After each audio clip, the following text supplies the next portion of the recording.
If Nancy Hanks came back as a ghost seeking news of what she loved most, she'd ask first, where's my son? What's happened to Abe? What's he done? Poor little Abe left all alone, except for Tom, who's a rolling stone. He was only 9 the year I died. I remember still how hard he cried. Scraping along in a little shack with hardly a shirt to cover his back, and a prairie wind to blow him down, or pinching times if you went to town.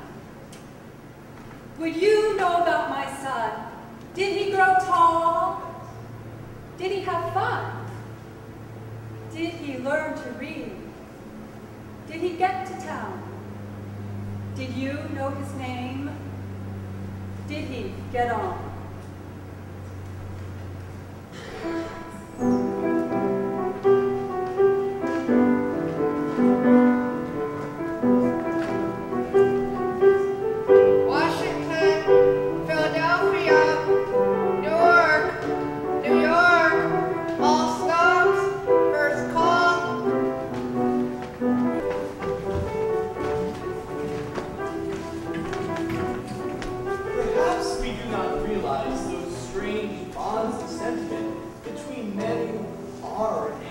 President. Just think how grand it must be to say, do this, and it gets done. To walk into a room and watch all eyes follow you. Each man wondering why it is you and not he who is master of all attention. I feel that your ambition may be more high on the way with dreams of being president yourself than you would dare admit. And why not? When one is far away from places of power, fever for such power sets in. Some men may lust for money, others for women, but there is a darker breed who in their idle hours see themselves masters of men. It is those I fear the most. I wonder where Buchanan fits into your scheme of things. He is the worst of all, one whose ambition has no moral, a weak man.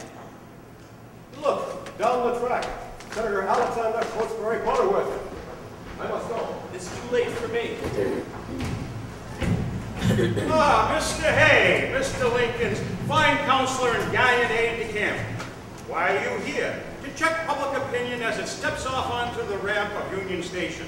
Well, ask if you may, Mr. Hay, though I am just a mere servant of the people, I know the language of their heart, like a mother comprehends her own child. Well, that is most useful to know. I am simply here to bid farewell to President Buchanan. Oh, President Buchanan, let us not promote this patriotic agony, Mr. Hay. We are witnessing a fine event, the climax of a worn-out career as the old buck exits off to the hills of Pennsylvania. Mr. Lincoln wishes... Mr. President, if you please. He wishes to show the former president a final act of courtesy and respect. Mr. Hay, let me give you some advice which you would do well to pass on to our new president. Look at these people. Look, they do not like fancy speeches, big parades, or long epic tales. They just want to be left alone. We are a great people, greater than the world has ever known.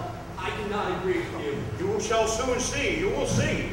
Tell me, why are you here? Surely it is not to give me fatherly advice or see Buchanan off. Oh, no. I have sent my wife to Europe for a lengthy, favorable stay. And so? And so I will simply enjoy what war and chaos have to bring. It's as simple as that. Then you seek to profit from events. Profit? Of course.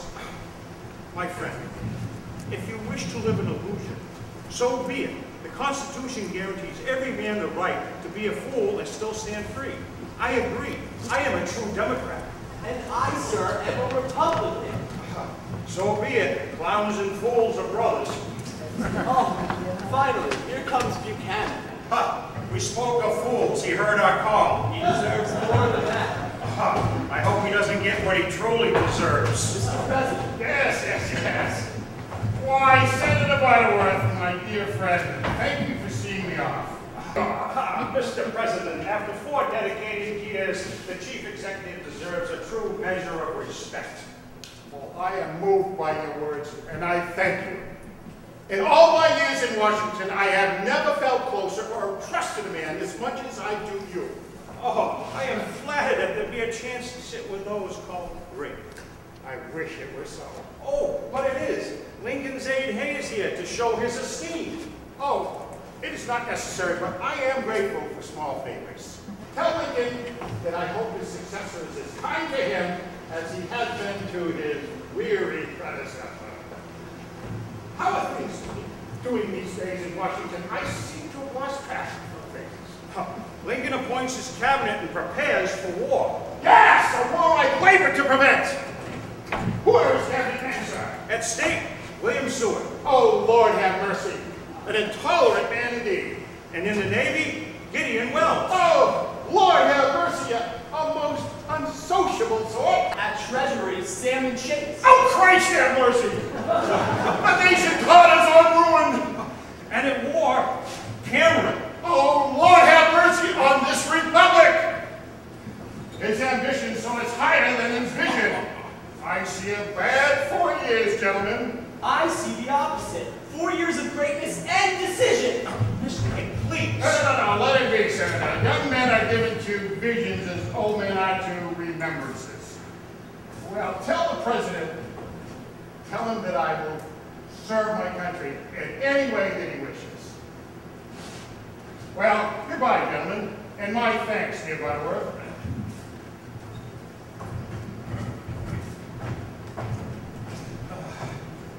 You need the old buck's advice well, Mr. Hay.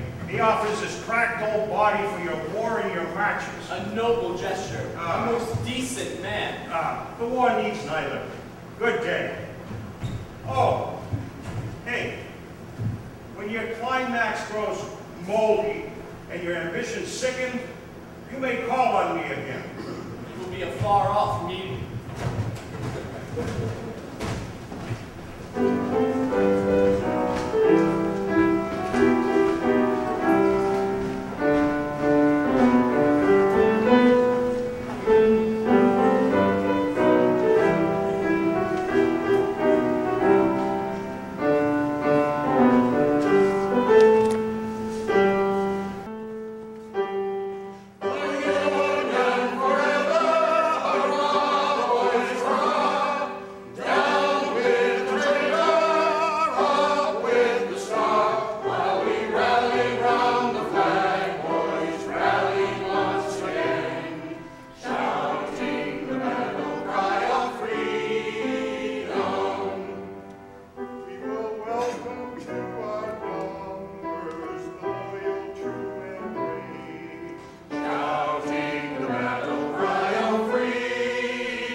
Oh, yes, thank you, Mr. Seward. That'll be fine.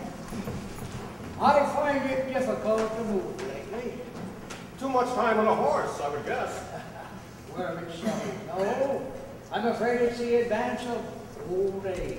Nonsense. A bit of arthritis from his damp spring days. That is all. Well, I can live with it, whatever it may be. It is the swirl of events that bothers me. Never in my life on this good earth have I ever taken notice of days, seasons, or years. But these politicians, pardon me, sir, 201, just better to live with the misfortunes of nature with the designs of man. Nature has its own logic. Man has none. Yes, sometimes it is so. The logic we seek to impose at first seems all so certain, but then we look and see that our reasons lead to baseless fantasies. Why is it so? Too complicated for me. Soldier's education is strategy, vigoring, and a good dose of discipline. A valuable education. Oh, indeed, indeed. But if we are to be of use, should we not know soon Lincoln's plans for Fort Sumter? The Army is always the first affected, but the last consulted. Yes, sometimes it is so. I've urged upon Buchanan such a course of action, but he prayed for things. Lincoln's logic is quite clear. The tug has come. Better now than later. I respected the guy I've never respected any chief before. Still, it would be good if we would consult his command. The life of a soldier is strange. Wartime, he's a gallant hero. When all is quiet, peacetime, he becomes an artifact. All men flock to us when the wolf is at the door. But when all is quiet, they laugh at old men dressed up in costumes, reliving the dangers of a once glorious past. I fear that action taken can never be reversed again. The support of Sumter means war. Not just war, but civil war. There is no greater tragedy. Men are more likely to forgive stark enemies than wayward brothers. Now, wars are all the same. Controversy, conflict, death, defeat, or victory. Then the cycle begins again.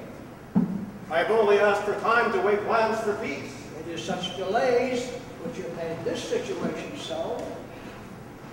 That's what is wrong. Us military men, we must fight in wars other men create. And then when our readiness is high, it is counsel hesitation. But when morale is low, or there's a shortage of supplies, well, then it's time to go to war. Are you saying that we should not now go to war? Oh, I'm saying that in all adventures, there's a time to move and a time to stay. But, be that as it may, we are ready for war. You may be more ready than we. Well, if the decision is made, why unravel its force with endless debate and half-hearted hesitations? It is more complex than that. Before you ask our men to go to war for you, you better be certain what you do. For war is not like an adolescent love affair that blooms and then shies away. We are speaking of serious things. Which is why I counsel caution. But the decision is now made. Good, good. Now, take a look at this map. Now, you see here along the coast, all the way from the Carolinas down to the Gulf, we'll extend our fleet. Now in the west, along the Mississippi's length, we'll control all commerce. And then, from here, we will strike into the heart of Richmond. And we'll bring this war to a quick conclusion. How long? Oh, and where's the 6-month struggle? A most impressive plan. Works like a vice. No end is free. No event is unforeseen. Willie, come here, Willie. Mrs. Lincoln. Sure. And General Son, I presume. Mommy, can I please tell soldiers that? No, Willie, leave them be. They are the General's toys. Ah, madam, I've often heard of your legendary wit, but never have I had the Why, then? But what is this? This is the plan for war. Why plan for war when peace is still possible? The president would say Sumter and war must come. Well, I know nothing of this. Nor did I until now. You knew nothing of this. Then why are these plans laid before us? We must be prepared. You see, this is our tactical war, which enumerates in fine detail all the lines of battle that could possibly occur. And the map shows our total strategy for war. General Scott is known to all as our greatest strategist. Wait, anyone can be a great strategist with someone else's sons. I only do as I am commanded. I plan for the war, others to plan. War? What for? Why, how quickly simple insolence is labeled insurrection. Yet it means war. What for? For the Union, madam. Come.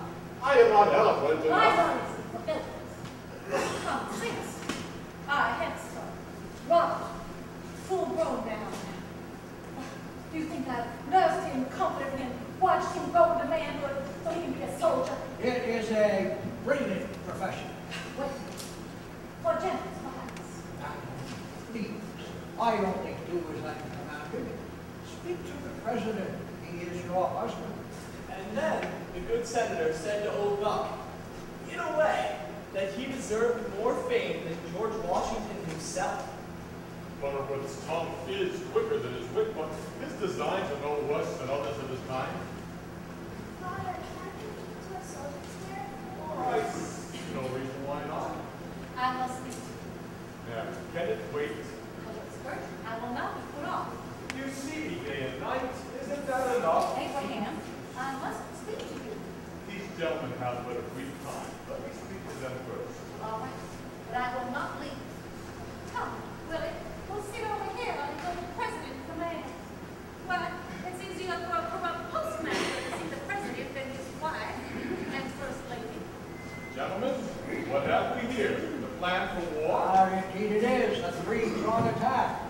Along the coast, on the river, and straight into the heart of Richmond. Why, in 6 months' time, all talk of succession will be a bitter boast. What do you think, Seward? It seems well thought out and quite complete to me, but I am no military man.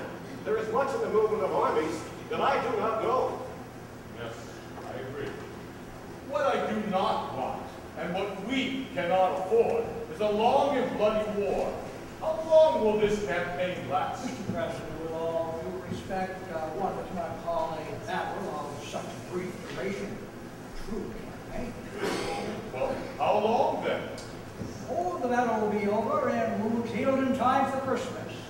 How can you be so sure? We know the South's capabilities for war and for resistance. But what of their command? We lost both of the officers to the rebel cause. Well, the world of war has changed. No longer are battles won by simple valor and quick marches. It is through commerce, industry, money, and supplies that victory comes. Oh, it hurts me to say it. Today, one good banker is worth 1,000 Hannibals. What do you need to win this war? Troops, money, support. Stewart, tell Cameron, call up the army and the state militias to set aside supplies for the general's war. Mr. President, you forget no men can be called up or money spent without congressional approval. Mr. President, without the Union, the laws are mere paper. In war, we must play by its rules and not by any other. It is sad, but it is so. Raise up a bit of troops, sir. Congress will not dare disown its sons among this battle. What else do you need, General? Complete priority over transport. It will be done. And the right to governmental areas without the normal delays of law. Mr. President, it will seem we fight for liberty while taking it away. Those in rebellion have no rights. I will grant you such authority, General, but use it discreetly. Seward, issue a decree suspending the writ of habeas corpus and placing all rebellious territories under martial law. Give the General what the Army needs. Scott, I ask of you only one thing. A quick, decisive end to all hostilities. I will give you what you want. Good. Seward, go with them. Prepare for the beginning and the merciful end of this war. Thank you, Mr. President.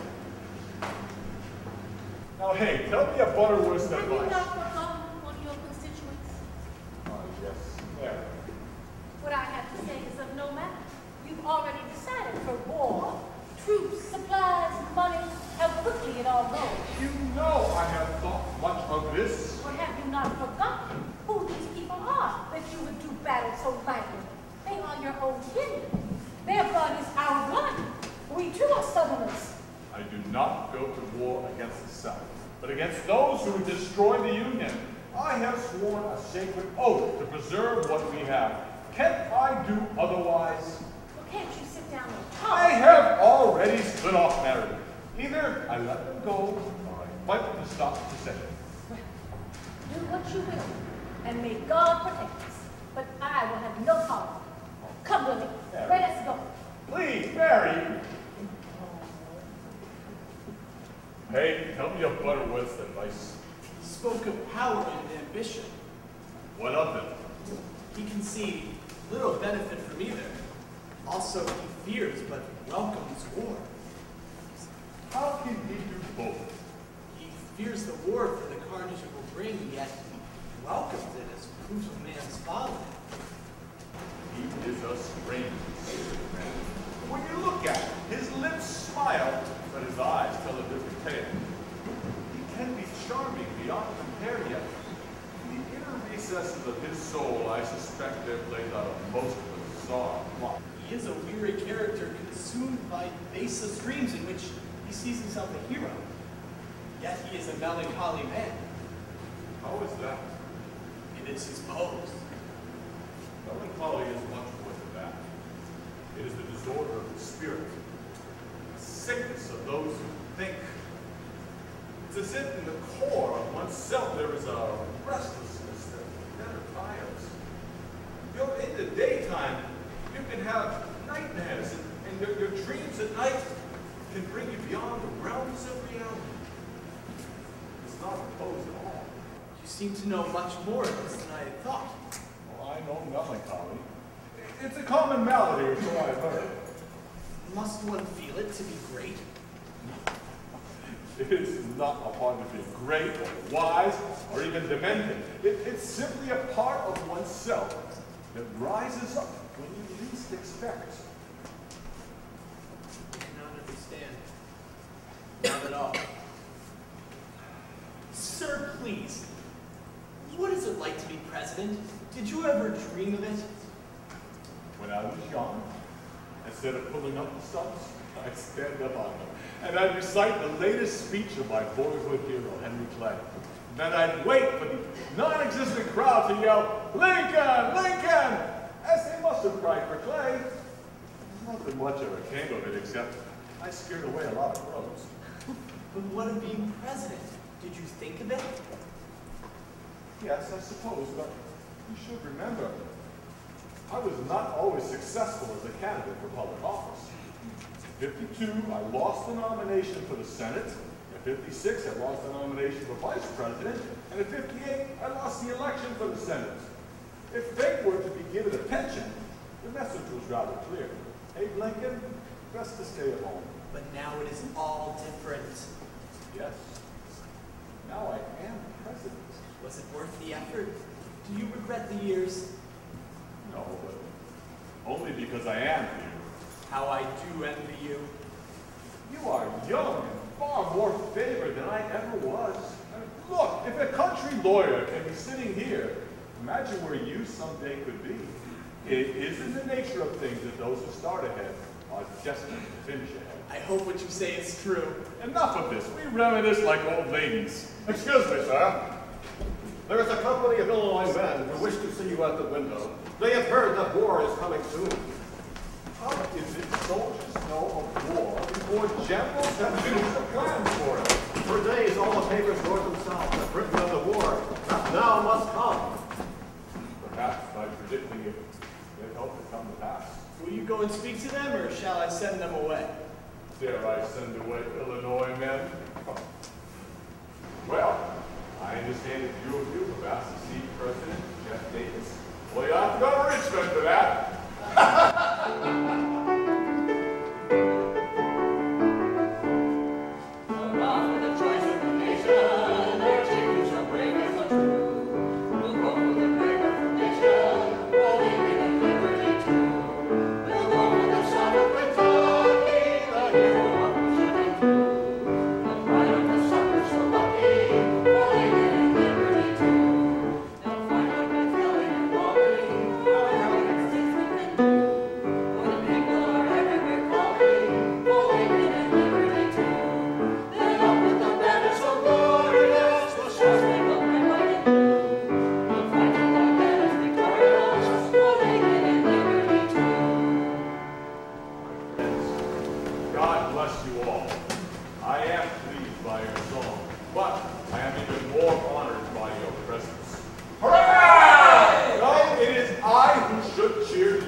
a war we want.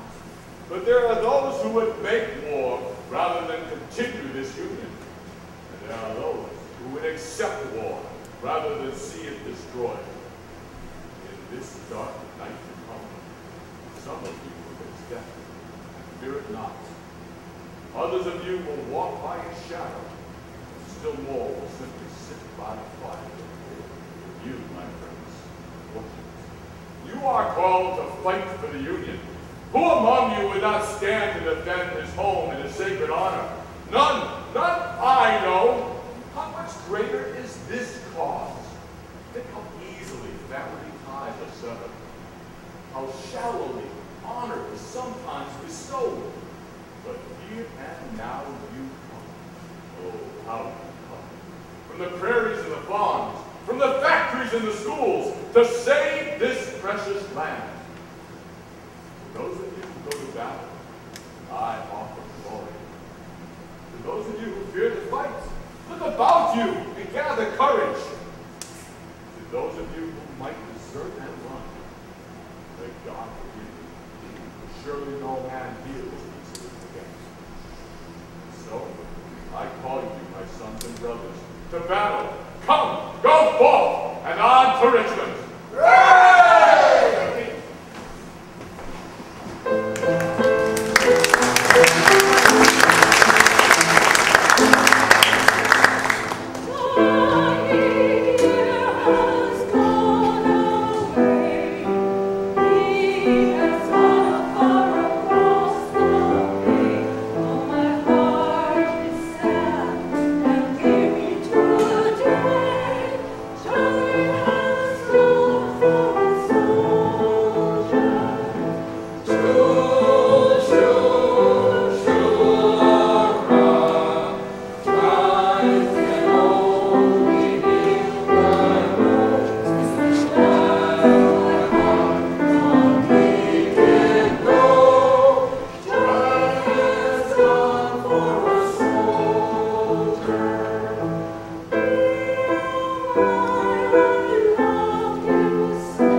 Yes, a pint of ale.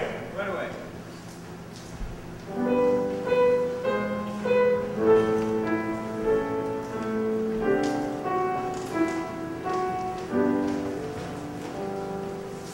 As the blackbird in the spring neath the willow tree sat at night, I heard it sing, sing of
condolences. I'm in love, sir. And I get the gout. Excuse me, I can see this clearly. No, for once I tell you the truth. Take my prescription for your ills and run long distance to drown your ardor in ice-cold stream. I could no more betray my love than kill myself. Who's the lucky woman? Well, it's Rose. I know her all too well. Senator, what an honor. Is your wife away again? Rose, I must speak to you. I'm busy now. Rose, I'm in love. It's best not to speak of it. Who else is there? Oh, get away from here. I have no time for playfulness. I am a working woman. No time for play? No time for children's games. Rose, I'm in love. Barmaid, another ale. Less bitter than before. Ice and coffee. Wait on him. Soon your tavern will be full of sunshine patriots wanting for war. Soldiers are coming? Ah, soldiers from Maine, Illinois, Vermont, and the Ohio Valley. I would buy them all a drink, but I'm all by myself. Where do they go, sir? You seem so knowledgeable. A stranger, I did not see you over there. Come out of the shadows. Come share my company. Rose, a drink for the man. You spoke of soldiers. How many? More than anyone has ever seen. Well trained and armed? We shall soon find out. How long will they stay? Till the war comes and goes. How long will that be? Till one side loses or grows weary. The North has no reason for war. Your loyalties seem to be to the Southern brethren. I have no loyalties.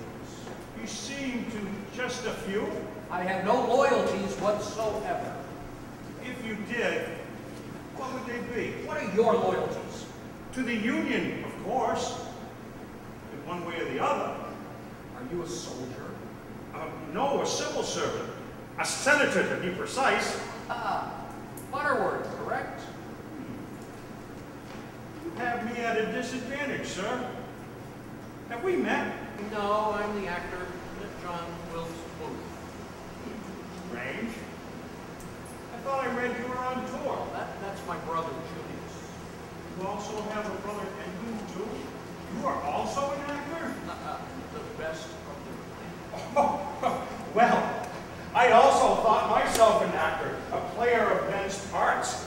I practiced panting, sweating, loving, turning my joys into triumphs, my sorrows into tragedies, and I practiced my inevitable death 1,000 times over to gain maximum effect.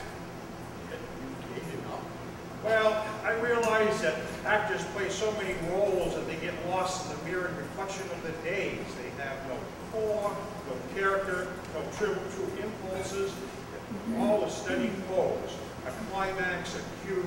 It is a world of expectation. Yet, my friend, you do admire us, is that not so? I admire the parts you play. Hero, conqueror, villain, king, and never once a lack of proper word or fine exclamation. True. When I'm with the learned, I speak of Spain and Sophocles. With the poor, I talk of tragedy and taxes and sheer misery. With men, I counsel bravery. With women, what can I say?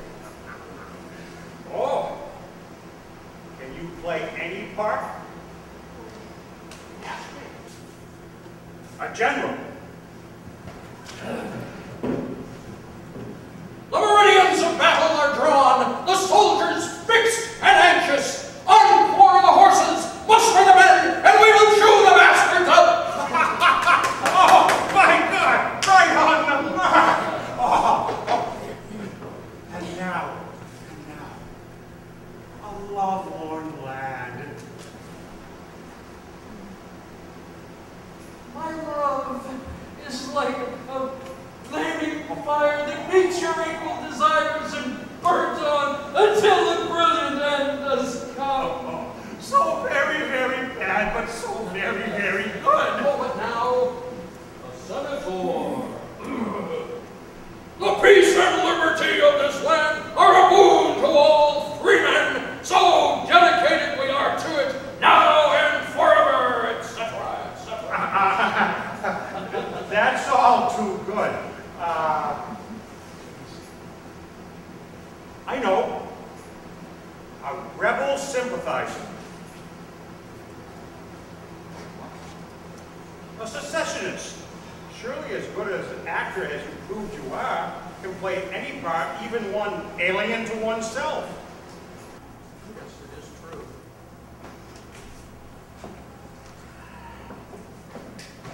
I come to plead secession. Of all the rights we have, most precious is liberty and the steadfastness to preserve our peculiar institutions. We will not bow to foreign powers or to self-proclaimed prophets whose gospels of fright threaten our beloved traditions. I come to plead secession. Secession from fear. Secession from peril. Secession from... The message is clear.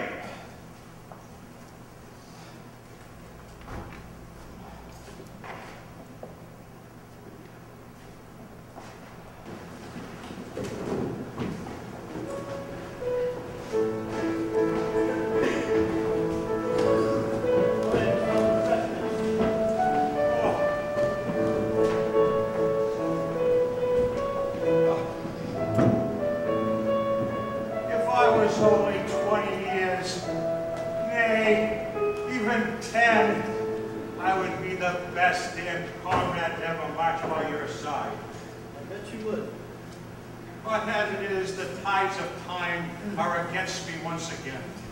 I was too young to fight the great battle of 1812, and now I am too old to be beside you. There are many ways to serve. But yours is the only way for me. And for me, I want to join your regiment. I swear, if you take me, I'll never betray your state or our beloved nation. Then, my friend, come with us and be a guardian to the nation. Another toast is in order. To brave men and sad women, may God unite them soon. And to Lincoln. And to our President, Abraham Lincoln. Here, here. Sir, I'm sorry you must be not the fastest to stay. Well, you must go then. I do not want to be Satan tempting you away.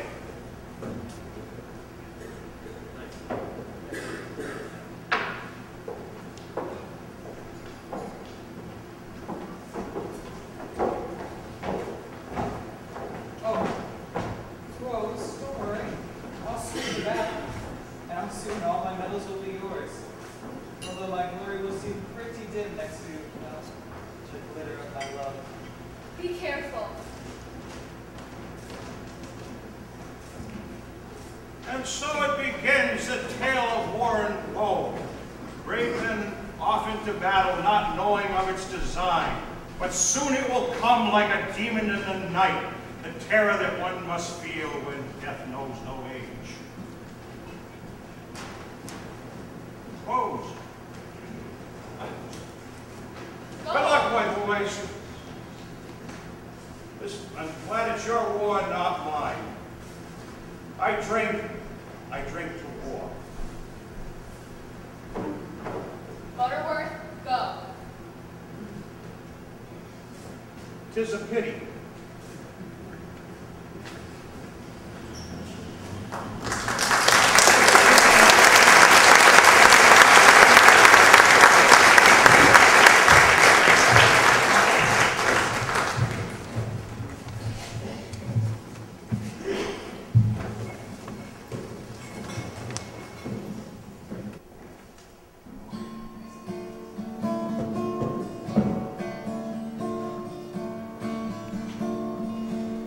Oh, Polly, it's for your sake alone. I've left my old father, my country, and my home. I've left my old mother to weep and to mourn. I am a rebel soldier and far from my home.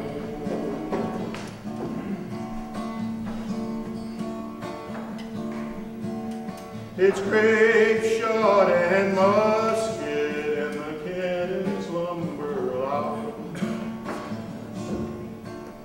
There's many a mangled body for their shroud. There's many a mangled bodies left on the fields alone. I am a rebel soldier and far from my home.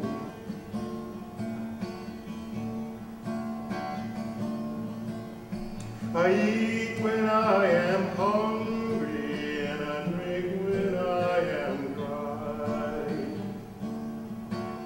The Yankees don't kill me, I'll live till I die.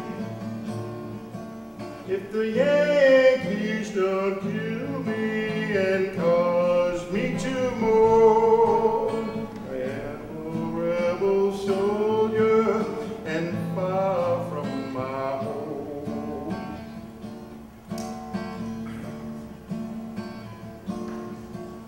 I'll build me a castle on a mountain, on some green mountain high, where I can see Polly as she is passing by,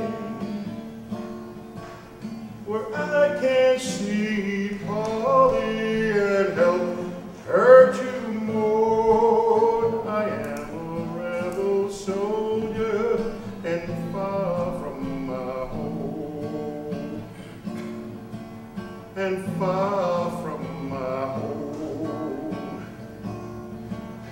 and far from my home.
today? It would be better if I didn't have to come down here. Why? I have no desire to be dragged down here by the ear like some schoolboy to answer for my deeds. We must all answer for our deeds, General. I meant, Mr. President, that you already know all that I know. If that is so, then one of us is extra to the Union cause. Well, we certainly can use every good man we have, sir. Indeed. Mr. President, I have said... Yes, I see. General, where are we today? Well, in the West, our commanders have How brilliantly... far are we from Richmond? Richmond. Yes, it is here. Well, with luck, we probably... With the way we are moving now, how long? What? Maybe 2 or 3? Maybe. Perhaps a year? Perhaps. You do not know! It is difficult to say. I can tell you our capacity and theirs, our strategy and the one they will use. But only God knows why men fight the way they do. How many casualties this month? We are still working on that. I know. We could better end the war with more troops and more supplies. Still more? With more manpower and money, the rebels must drop out. Are there no newspapers delivered to the War Department? Do you not see draft riots in New York City? Open rebellion in New England? Shaky allegiance in the border states? Where am I to get these men from? We must press on. Press on. Your army sits on the Potomac and moves so slowly that even Lee grows tired of waiting for a battle. What am I drafting these men for? To clean officers' tents and polish their unused boots? I am doing our best. We are doing our best. It is not good enough. Either the army moves by Monday, or we find a new commander in the East.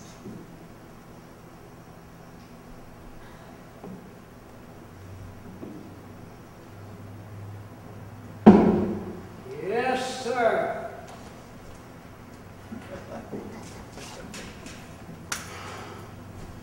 Hey, where's Sue? Outside, sir. Send it in.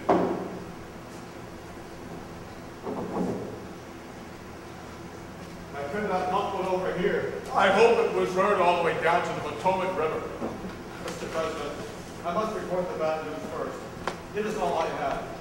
England will soon recognize the Confederate States.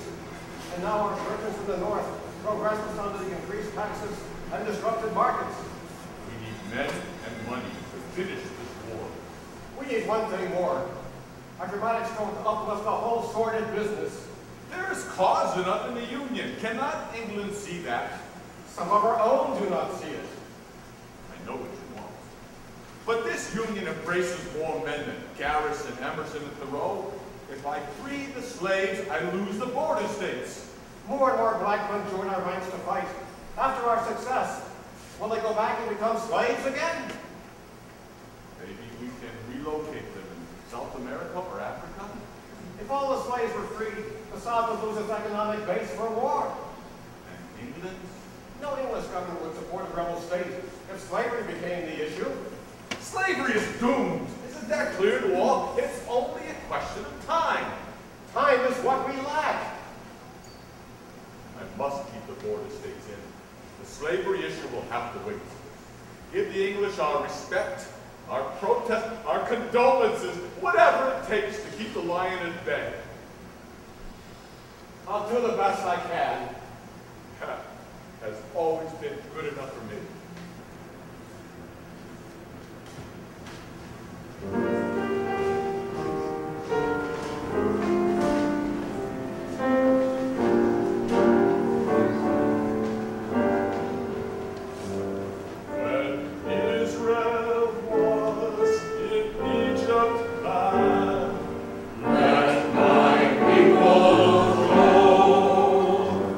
Oppressed so hard they could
I looking for?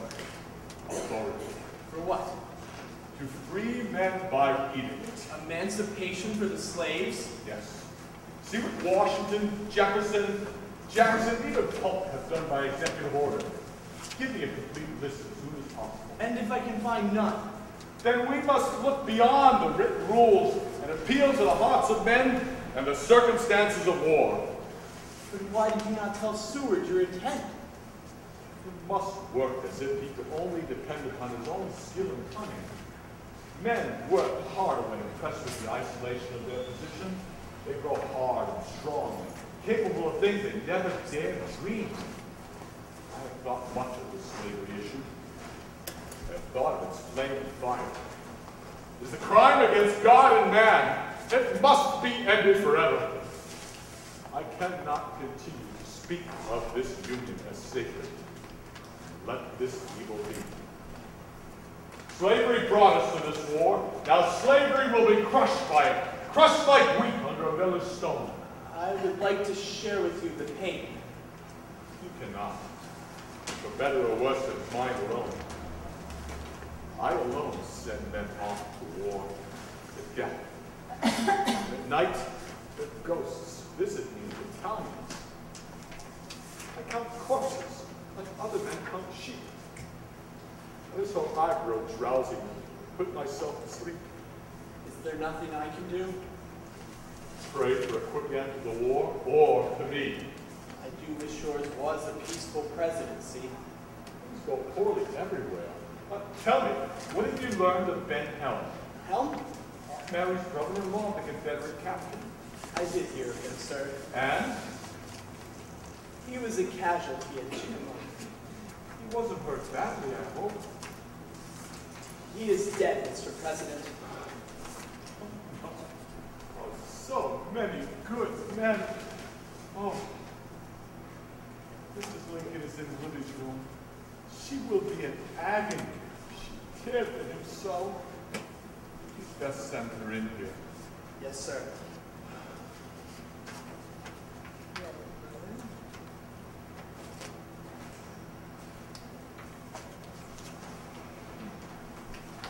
Abraham, what is it? Is Willie any better? Oh, he has more color. So restless. Young boys are like that. Yes, I know. Abraham, his climate is bad. And he's suffocated. At night, the rooms are damp and even the wood sweats. Look, you can feel it. Where can we go? This is our home. Home. This is the War Office, a museum of suffering. We belong here. How can we belong here? We are like tragic figurines deprived of the normal peace and comfort lesser folk. Why, we ought to be the first family of the land, and we're the worst off of all. The Lincolns are prisoners of this bloody, senseless war. Many have suffered more than we, Mary. Many men have died. Oh, no. Am I wrong? Oh, no, Mary, no, it's Ben. Ben Humphrey's dead. Ben, too? Yes, at Chickamauga. What are we going to tell Evelyn and the boys? Or how can we ever speak to them again? I don't know, Mary. Ben was so good to us. Oh, I feel so guilty. Mary, please, it's a war. It's war. How many times do we all sit together and talk of our hopes for the children? So many days together. He was the most loyal friend. So quick to forgive your excesses and treasure your triumphs. We must never forget. Evelyn, poor Evelyn and the boys, well, what are they going to do? How long must this war go on? How many more corpses? I don't know anymore. When I see this, Abraham, I wonder if any union is worth the life of one good man. Mary, please, you raise questions best left unsettled. Your generals are butchers! Stop, Mary! Butchers! Stop! Butchers! Don't want to hear this! Well, here, look about you. How many thousands of boys are plowed under for each victory? How many lives have flung away? I have done all I can, but once war is begun, one never never knows how many lives it will consume before the end is done. I have sworn to support and protect what we have. Can I do otherwise? Abraham, I had another dream last night. An angel of death visited this house. It's a portent. My Robert's going to die in battle, just like me. No, Robert is with Grant's command. Is he safe there? Oh, safer than any other boy his age could be. Perhaps I was wrong. Sometimes a spirit grips my soul, and with all my strength, I can't shake it off. One son dead, another sick, another in battle, and why, insane men swarming all over Washington, willing to trade their miserable lives for yours at any time. It is not as we thought it would be. No, not before. So grand.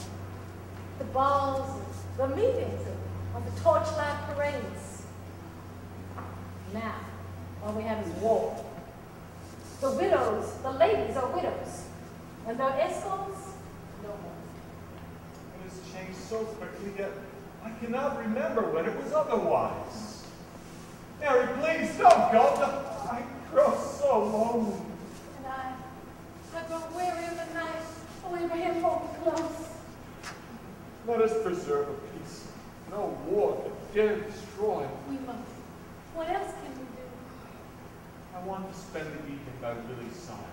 Yes, and I will stay with you. No, Mother, you're tired. You must rest. Get some sleep. All right.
Hallelujah, hallelujah.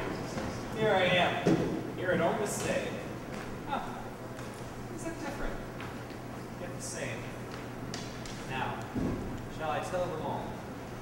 No. Sometimes a short line is much easier to explain than the long truth. Where's my comforter? Rose! Rose! Rose! Mommy, Isaac, what are you doing here? I've come home. Not for good. No. On furlough. After so short a time, the army is more lenient than I have ever imagined. Oh, your father will be glad to see you again. Oh, how he missed you. He did? He waited with bated breath for your every letter. Your trials became his, and your joys were transformed into his own. He even shared in your training. How so? He read the details of your exercises and marches. And at night, I'd see him go through the motions and maneuvers himself. How strange. Why? Who would not be proud of a boy who goes freely off to fight in a man's war? Boy who left bench and never returned.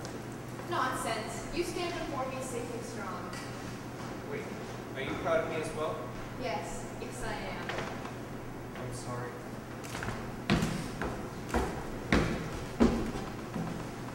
Time for some libations. Isaac, you're back.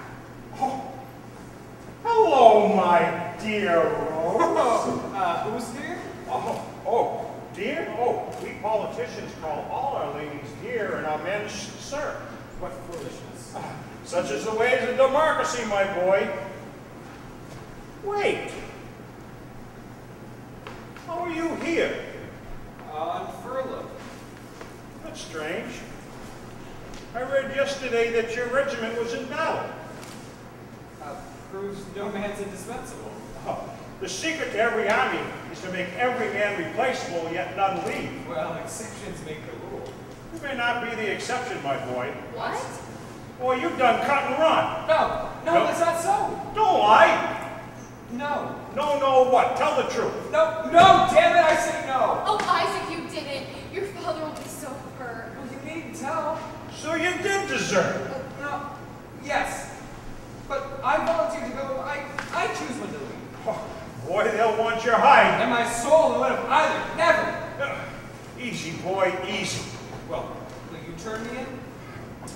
No, it's not my war, but others will come. Rose, some ale to flush away my sin. What do you mean others will come? Oh, the bounty hunters to collect the pieces of silver on your head. They'll never find me. This will be the first place they look. This place is full of hidden spots that nobody knows about. Oh, they'll find you. Silver's a good incentive. Oh, hi. Isaac, you can't hide from yourself or your father. I hear someone coming. Isaac, hide.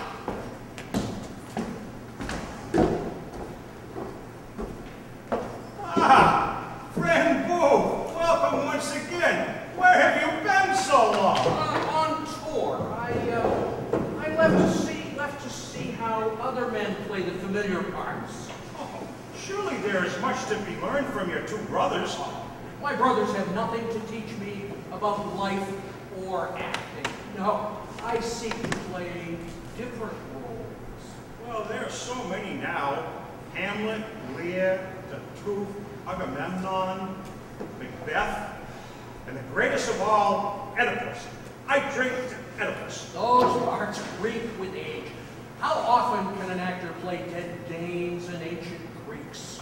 That's strong language for the classics. Classics. There is more drama in everyday life than in all the petty plots idle poets conjure up. I find it strange to be defending to you for something you do so well. I do well whatever I seek to do. Oh, well, I'm sure it is so. Here. Drink some ale. Tell me of the war. What do you know? It goes as before. What is in sight? Surely a man in your position is privy to the secrets of state, the reports of generals, the thinking of our presidents. What I know is what I read. The war is bloody and the rebels will not yield. Yes. But we in Congress still make policy. On what? On slavery, my friend. Is there still talk of emancipation? Talk grows strong. The radicals say that slavery must die so the Union may live. That's a slogan for the masses. Lincoln will not agree. He is a slow but deliberate man. But events ride on. He must stay at top of things or lag behind. Slaves are property. Property is sacred, even in the North. Yes. Well, this is all speculation. War is the mother of rumor. But we must look to the future for when it does come. True. My friend, how about a real drink? Talk I like to hear. Barmaid, some liquor here. 2 bourbons for us, and bring the bottle. Why, Bourbon is a southern drink. Washington, sir, is a southern city. If so, it is the only southern city that the Union Army still holds. Rose, you remember Mr. Booth? No. No? No. Oh, she is a woman of few words, but much expression.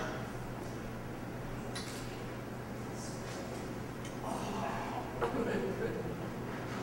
I wonder how it really goes on the war front these days. It goes 6 foot down. Ha! Fools! Fools? Why say that? All war is flattery. Young men trying to be heroes, old men trying to be young again, and the face of death is nothing but a painted howl. Real war is new to me. I find it a noble act, a sacramental offering. That's such poetic nonsense. I've heard that time and time again. I'll show you. Isaac, come out of there. Come here, Isaac. Tell this man of war. Speak up. Said you'd say nothing. Isn't this the boy who joined the Illinois regiment? Yeah. Speak up. It goes poorly. In what way? As much death. Of course. Well, no end in sight. Everything ends sometime. The boy thinks that time will be before his time. That's right, Senator. This boy must go back. Spoken like a true patriot. You tell him, Booth. You must go back. Never. They'll try to hang you for desertion. They won't try me. Oh. But there is a war. How do you feel now about your soldier friends? They're still friends. A coward has no friends. I'm no coward. What is a man who deserts his comrades in need? Well, I volunteered to go when I choose when to leave. You took a pledge right here to go and fight. Well, I did not know. What did you think war was all about? I now know too well I was made to kill. If you could kill and not be killed, hurt and not be hurt, would you still feel so tightly the screws of conscience turning? Oh, good question. Oh, this worries me. I don't know what can divide misery so. That's a false question. It's truer than you yourself. I know. I'm but a simple boy, and I know what war is, and you don't. And you don't forget that. Tell us of honor. Tell us of duty, sir. Before us is a man guilty of the greatest crime. Not simply cowardice to the state, but betraying his comrades in arms. Society can forgive much. The slips of morality, the destruction of power. But here is a man stripped of all conscience, indifferent to the laws of God and man. He has no courage. He has no honor. He has no self-respect. No command is sacred to him but his own barest whim. No cause is superior to his own self-interest. He must be punished, or by his example, his ranks will multiply and destroy the structure of social life. Those are words without war burns them with leaves and ashes. Well said, my boy, well said.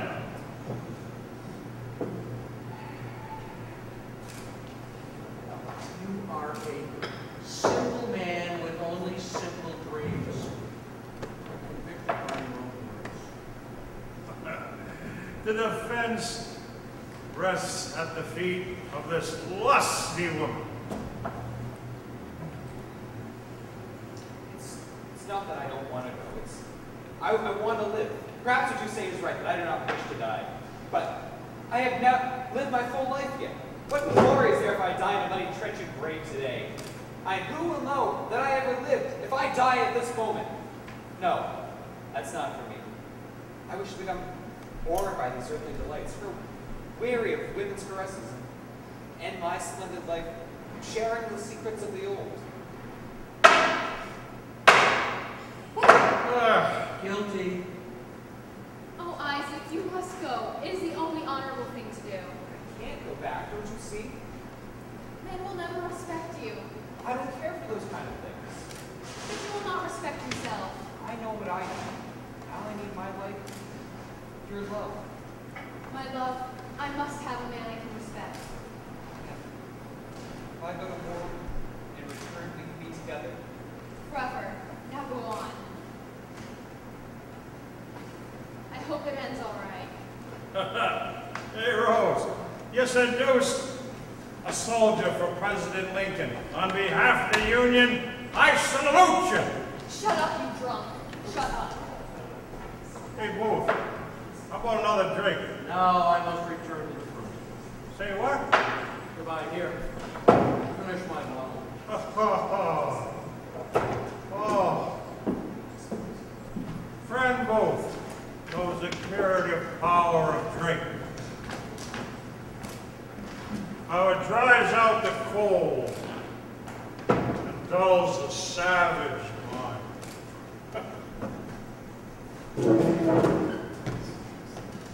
How often I see hazy, fleeting images, bad lights, you say.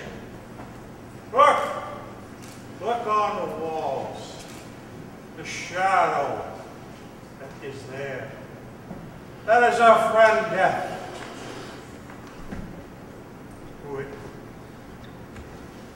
a thief that during the day comes from afar. And at night, it braces you so tight that your head grows dim, your arms grow cold, and your very soul is swept away.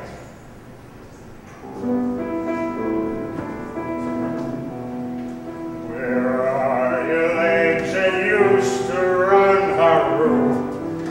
Haru. Where are your legs that used to run, Haru? Haru. Where are your legs that used to run where first you learned to carry a gun? I think your dancing days are done. Johnny, I hardly knew ya. You haven't an arm, you haven't a leg, Haru. Haru. You haven't an arm, you haven't a leg, Haru. Haru. You haven't an arm, you haven't a leg. You're an eyeless, boneless, chickenless egg. You're gonna need a bone to bed.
night? No. You look so tired. No, I must stay and sit here. Please, no. Get some sleep.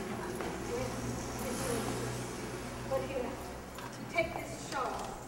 I don't need another one coming down with the chills. Now go get some sleep.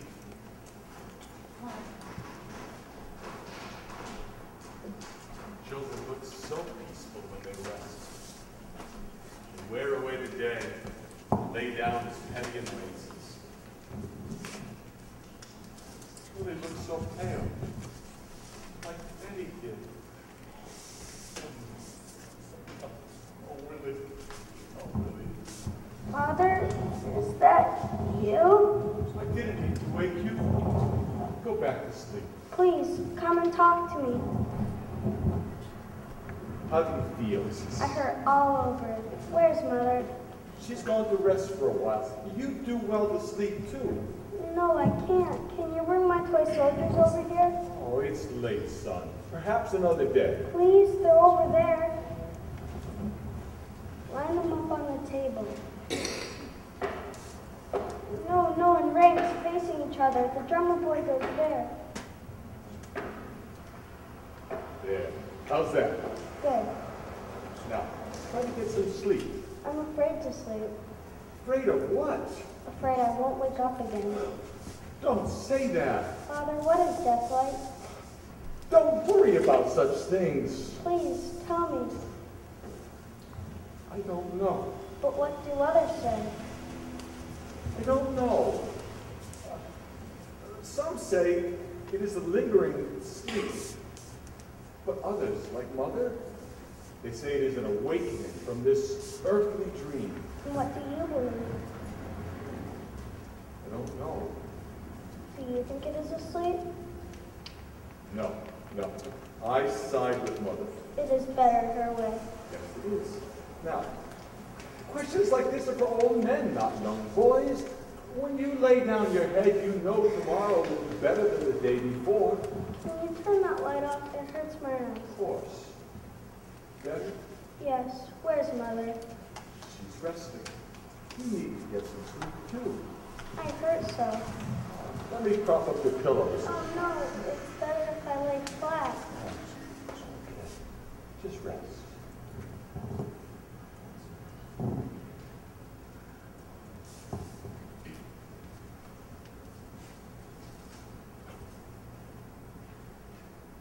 Father, where are you? Mother!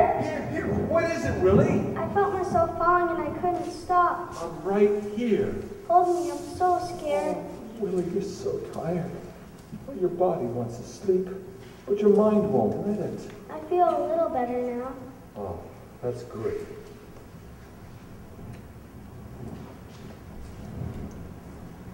You need some more water. No. You miss your friends. There's no one here to play with. You have many friends who come here to see you. They only come because you are president. No, they come to see you. Their father sent them to come and play with me. That's why I would rather play alone. Soon we will be home, and Father will just be a country lawyer again. Will we live in the same house? Of course, it's ours, and we'll stay there. Will Robert live there too? Just like before. And Tad? Yes, Dad too. But not Eddie. No, Eddie's gone forever. But he'll always be with us. Here. Back in Springfield again. Promise me you won't leave us. We'll all go back to Illinois together on the finest railroad car I can find. I do love the railroad. Oh, so do I. Will you ride through New York and Pennsylvania as you did before? No. We'll go straight home. Good. Can I take all my presents with me? Of course. When we go to Illinois, we'll take everything and never return again. Good. Now, questions must cease. Try to get some sleep before the morning comes.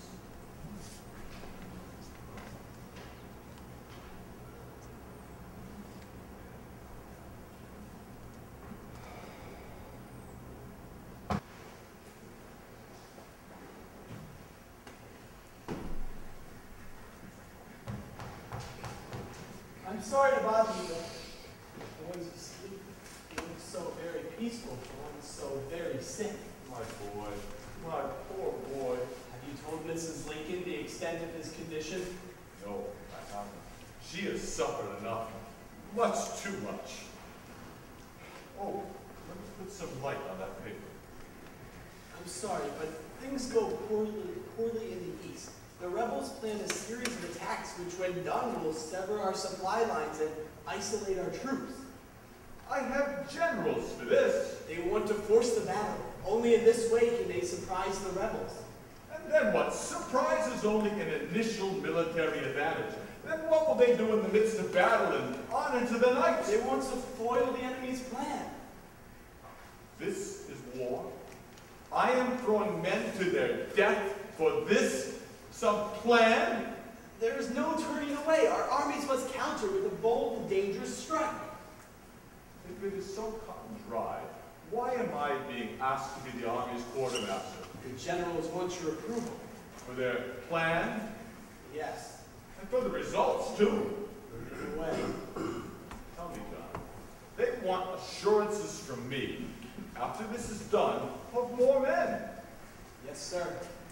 And if they lose these men, then they will want still others, and then again more.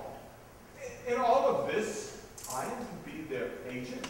I have come this far for this. Only you as commander can order the army to go. We have begun piecemeal, a gruesome task that will not end. We, who were to be masters of events, have become bested by them. How shall I answer? Tell them to do what they will do. Yes, sir. Hey, my boy is quiet. Does he breathe? No. His pulse. No. He looks too pale. Speak to me.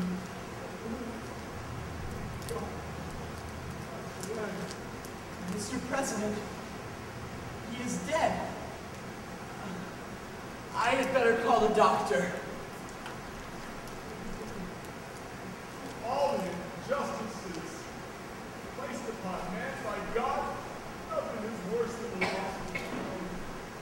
There's no sense to it. Give him back. Give him back to me! Oh, God bless you. God save us. Saints, lift up your soul. May the choirs and angels sing so soft and sweet. Really? Really? Oh,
the Battle of the Creek.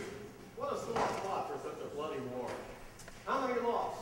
On both sides, 25,000. And still counting. And still counting. But alas, a victory. A victory in a very small way. We take them any way they come. Have my aide and secretary now become generals as well? We were just tracking the battle lines of Antietam. It is a victory, sir. As clear a one as we shall see for quite some time. It is merely a question of time before all rebel forces fall under our advances. Lee is a marked man, marked like Cain by his own treason and treachery.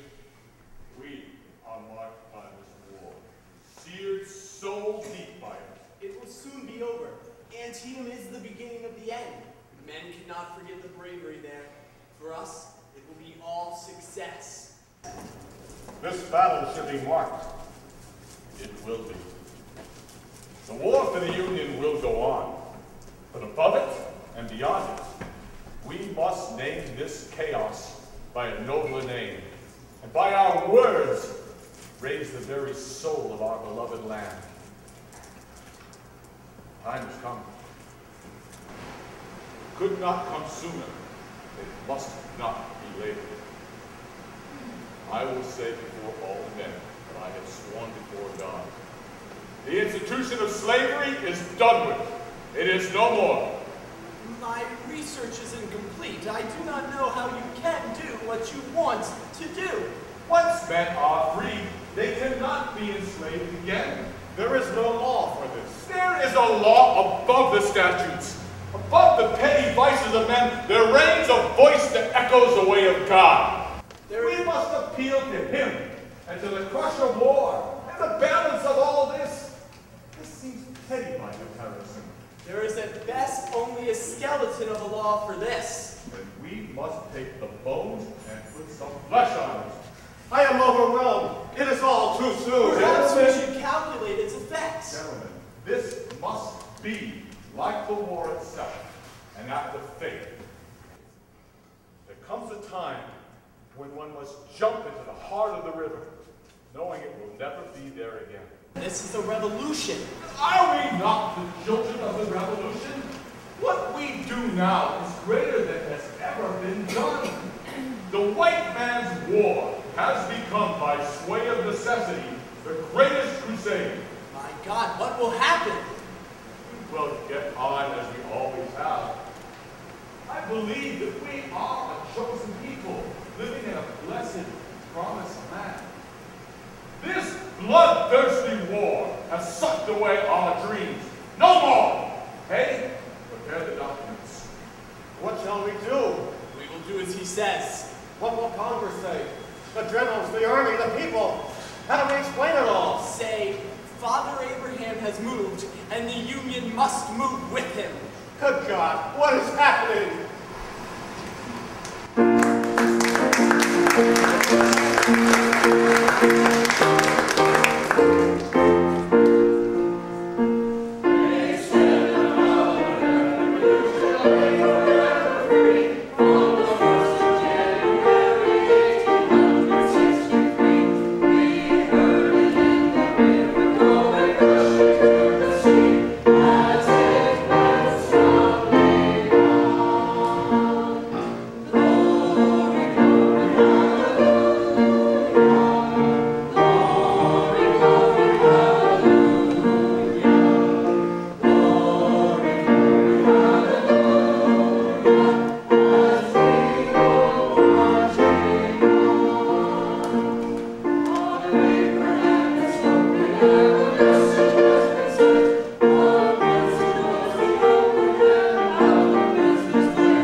Yes, this will do, as well as any other.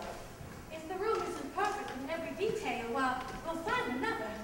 If nothing else, this house has rooms for every conceivable occasion. It will do. It makes no difference. Are you sure he is coming? Who?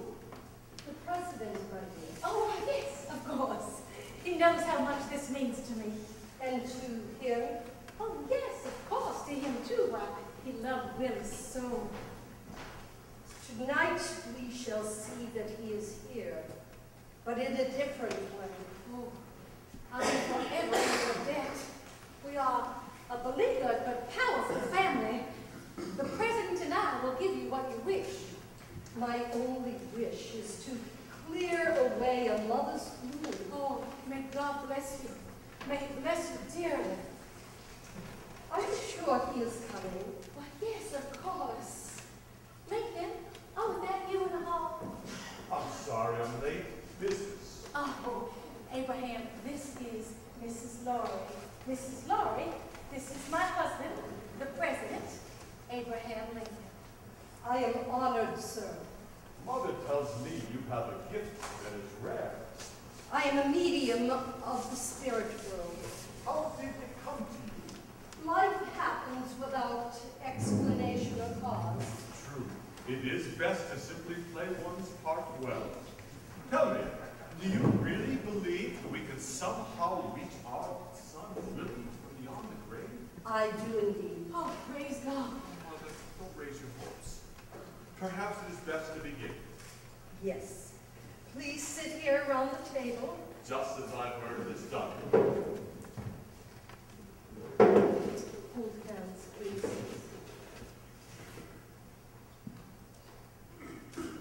Ah, Holy Father above us all, let us move beyond this time and place into a realm of others. Use my body as thou wilt, my mouth to echo thine. Oh, I feel a breeze. And look, the picture moved. Mother, it's just a draft. Oh, the table is swaying. I don't feel it. No, look. Feel it. It moves. It moves. And the breeze is all around. Willie? Willie? Oh. Willie Lincoln? Willie. Answer, please. Mama? Mama? I am here, all right. Oh, it's Willie. Oh, Willie. We love you. We miss you so. Mama? It is Will here. Heaven is as you said it would be. Is Father there? Oh, yes, yes. Why, he's here. We're both here. Tell him I see Eddie, and he knows happiness too. I miss you all, but it is good here. Willie, I have so much to say to you. Please, Father. Father! Father! Beware! Your friends dip their hands in your blood! Oh, Willie! Speak, Willie, speak! Oh, your cabinet is full of traitors. Judas walks beside you.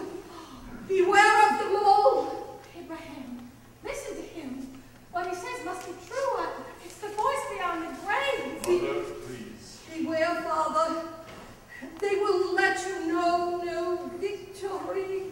Protect yourself.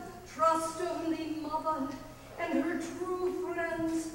It is written in the wind. Only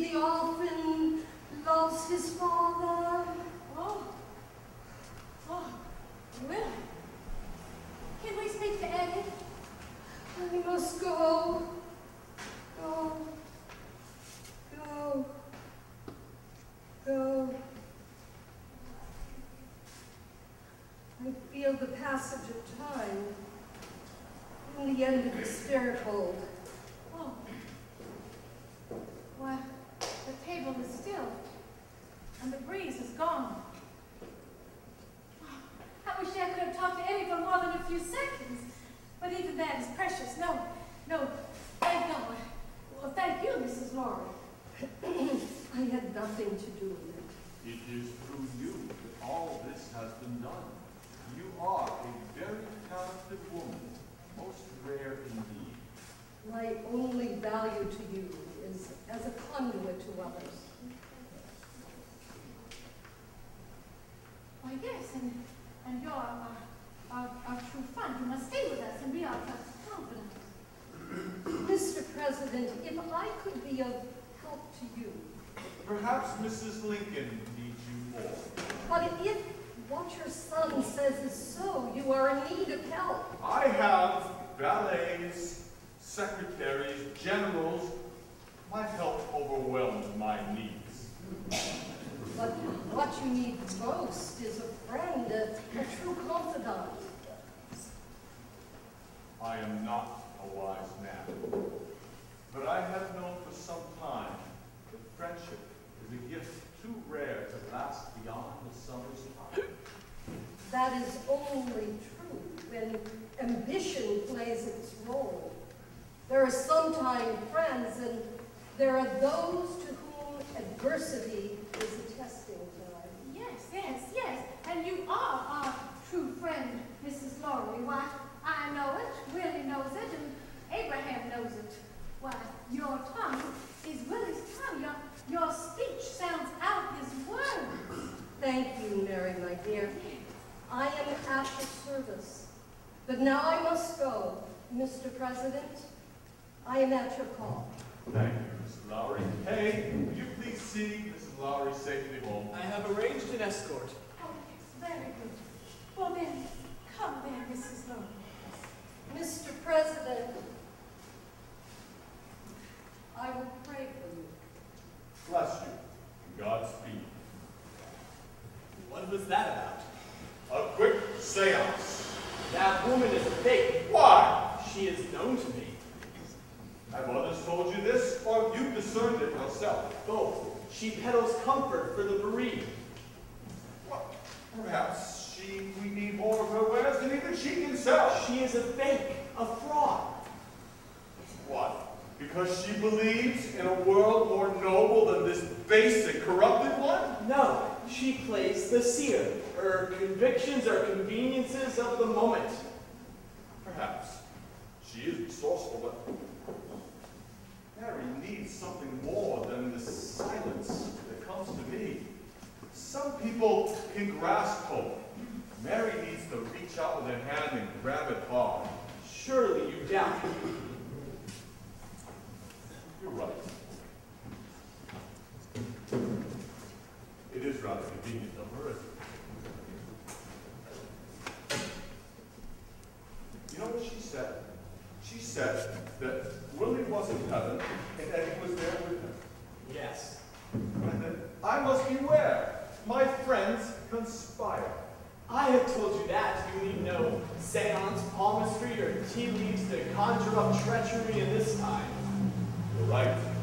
Times are ripe for many things. This world is strange enough without importing ministers of the deep. She has no evil intent, and she speaks the things that trouble me. Willie's death? Yes. What else? Well, a vision in this mirror. How would you explain it? Last night, I passed it, as I have 1,000 times, and looked at the sad image of myself in it. And one of the images was clear, and the other was cloudy. What does it mean? It is simply a trick of light. Well, I thought so too, but I walked by it several times. Always it was the same. The meaning is clear to me. I shall live out my first term and die in another. No. It may be war the first 4 years and peace the second. The hazy image is the height to which you will raise us when all this is done. You may be right. It makes sense to me. You are tired. I will leave. No, I fear the night more. It brings the sound of death crashing down upon this house. It will soon be over. It will never be over for me. History will remember you well. Already men speak of Lincoln, the American emancipator. Slaves call you Moses. The northern writers now speak in hushed tones. It is all yours. All mine. What is?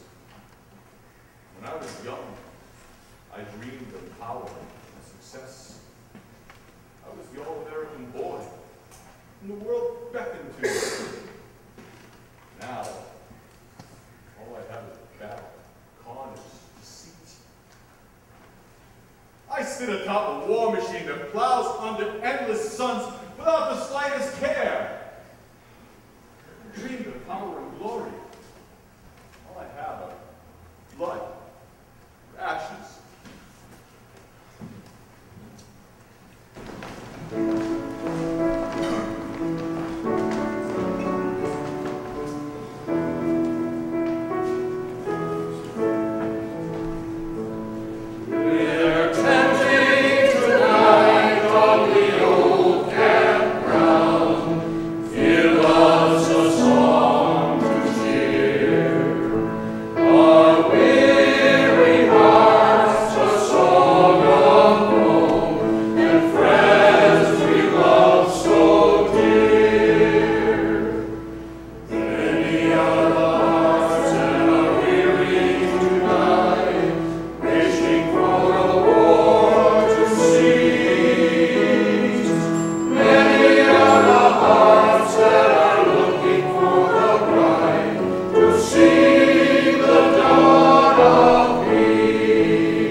No, we will not. We will escape in the curses and confusion. The hearts of those who will recognize us for what we do.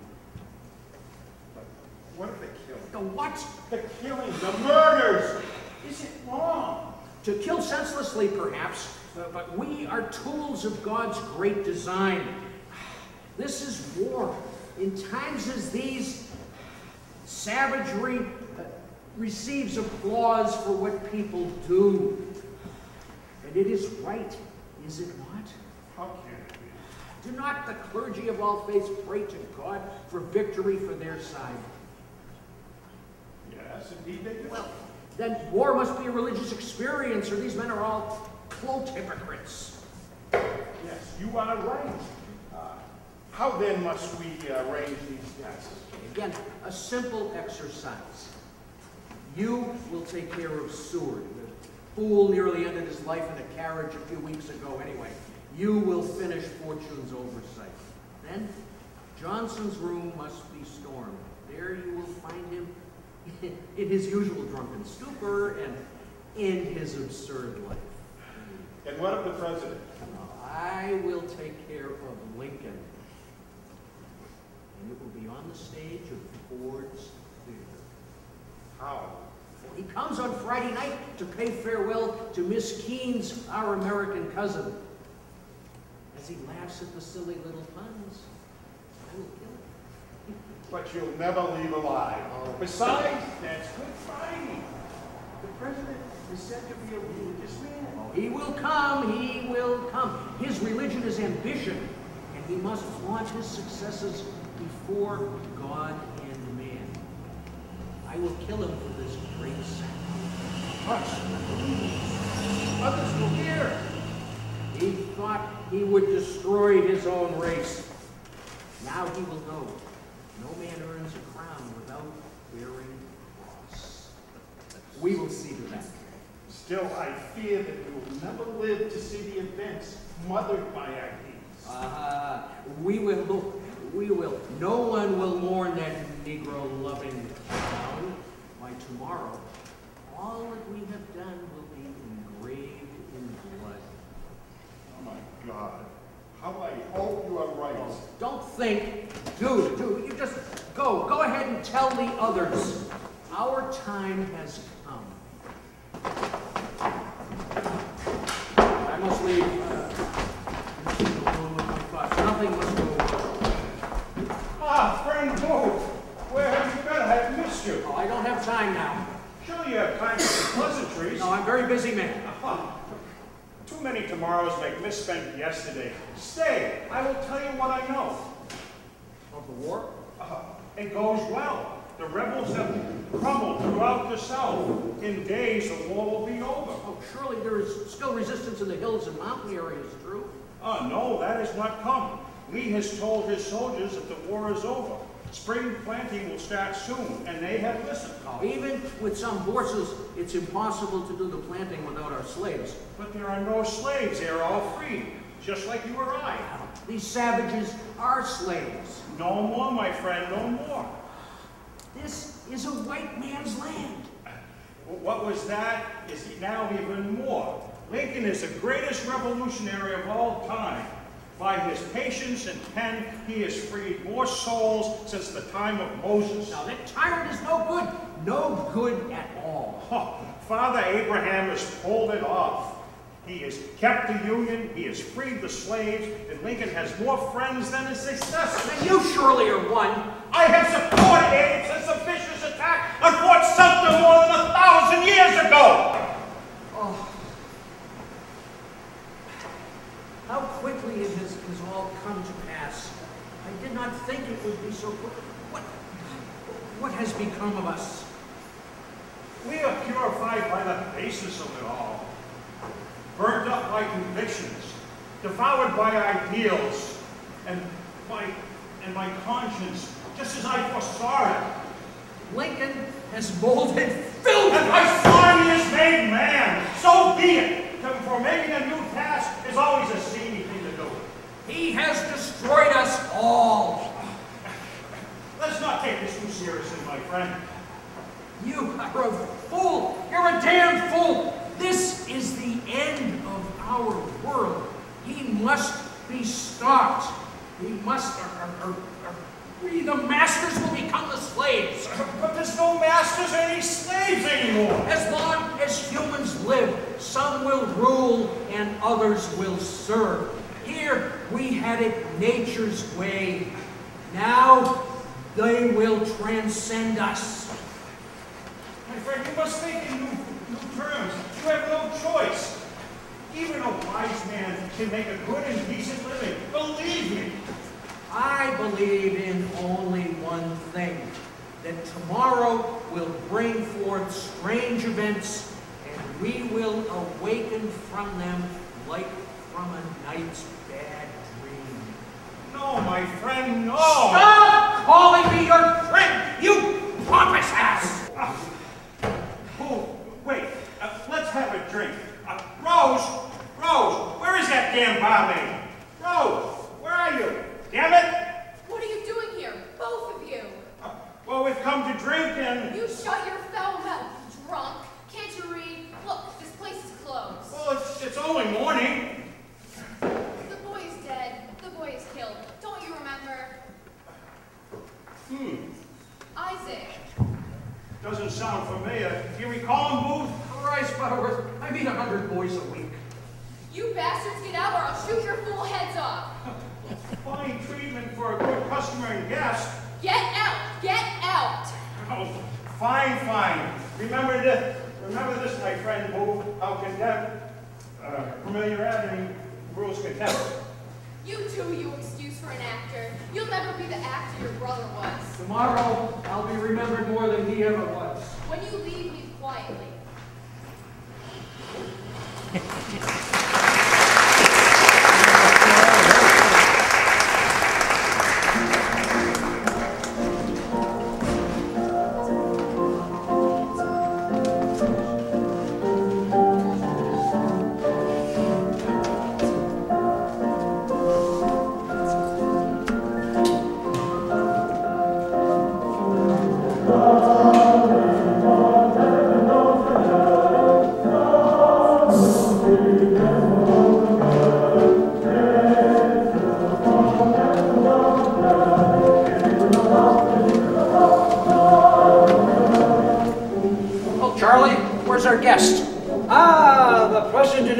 Again, I should have held the correction.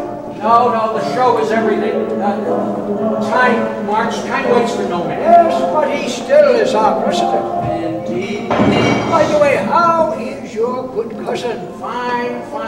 Hey, where are we in the show? How about now the good, scheming English lady, the mother of that daughter, finds out that the rich American suitor is not rich at all, he's poor and unfit for her daughter. The play is a trifle, but it does have lines that elicit some laughter, right? Oh, yes, but it's as good same as it always has been. But tonight it will be remembered. May I go in? Yes, as always.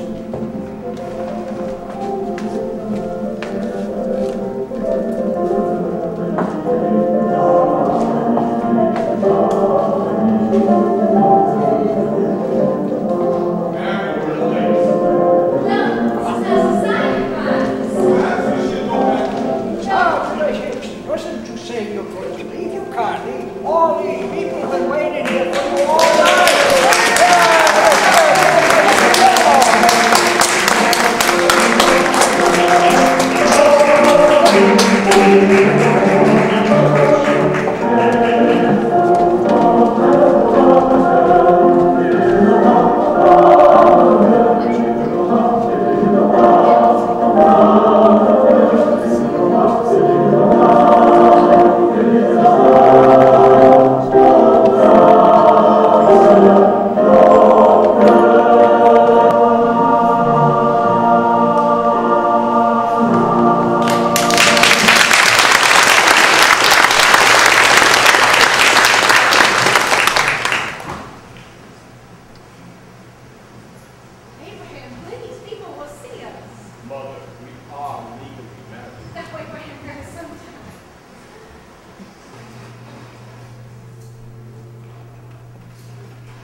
Well, I guess shooting with bows and arrows is just about like most things in life. All you got to do is keep the sun out of your eyes, look straight, pull strong, calculate the distance, and you're sure to hit the mark in most things as well as shooting. This gal and your woman got me on the string. now, if a rough-spun fella like myself was to come forward as a suitor for your daughter's hand, you wouldn't treat me as some folks do now, would you? When they found out I wasn't heir to the fortune. Not heir to the fortune, Mr. Trenton? Oh, no. What? No fortune? Never read. It all comes down to their barking up the wrong tree about the old man's property. Which he left to you. Oh, no. Not to you. No, which he meant to leave to me, but he thought better on it. Left it to his granddaughter, Miss Mary Meredith. Miss Mary Meredith. I'm delighted. Delighted? Yes, you both look tickled to death. Now, some gals and their mothers would go away from a fella when they found that out, but you don't marry fortune now, do you, Miss Gusty? My love, you had better go. Well, now, you crave affection, you do. Well, I've no fortune. I'm borrowing over with affection because I'm ready to pour all over you like applesauce over roast pork. Dear, to your room. Yes, Ma, the nasty beast.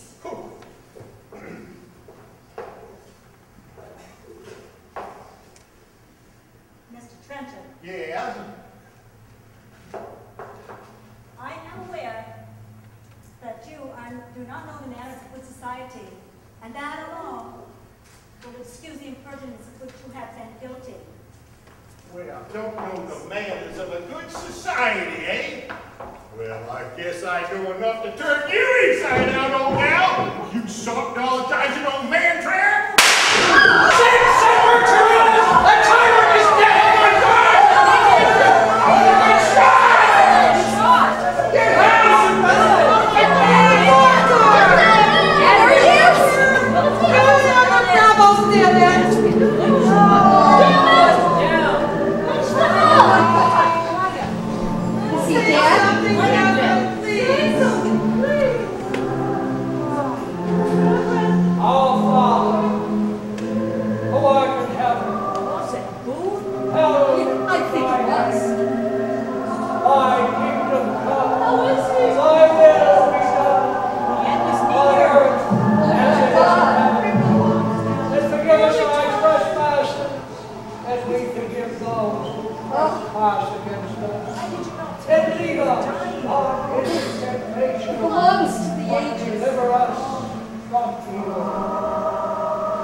We shall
How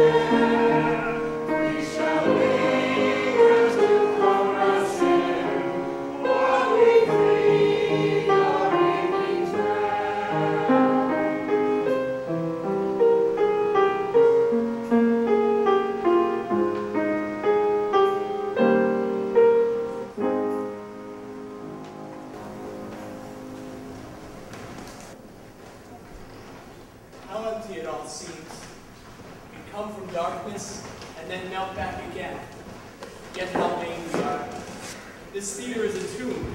It will never know life again.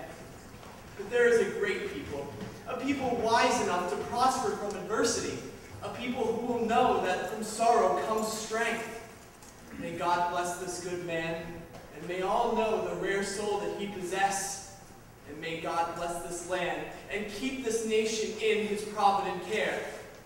Let us go in peace together.